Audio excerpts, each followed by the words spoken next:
আসসালামু আলাইকুম।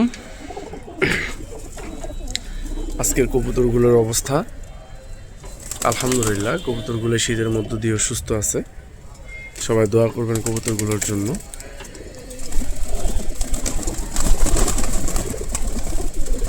এখানে অবশ্য নতুন কিছু বাচ্চা অ্যাড করা হয়েছে, যেগুলো আমার এই যে একটা বাচ্চা, যেগুলো খুব রিসেন্টলি ফুটে ওরা নিজেরা খাবার খাওয়া শিখছে।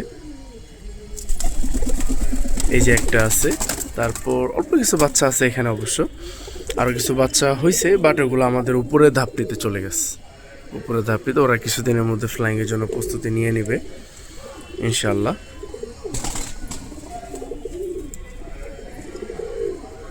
তো আজকে আমাদের আসলে একটা কথা আপনাদের সাথে শেয়ার করব, সেটা হচ্ছে আজকে আমাদের কবুতরের পাশাপাশি আমাদের গাছগুলোর একটু নিউজ দিব আপনাদের।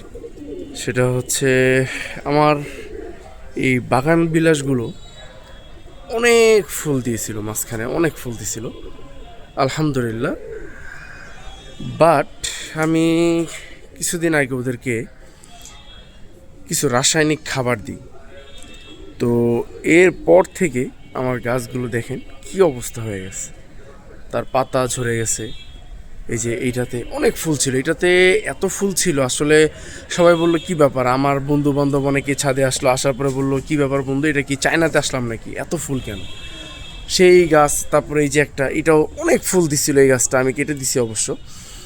তো জানি না কি হবে গাছগুলোর এখন বর্তমান। অবশ্য বেঁচে আছে, এটাই আলহামদুলিল্লাহ, এটাই আলহামদুলিল্লাহ আমার কাছে।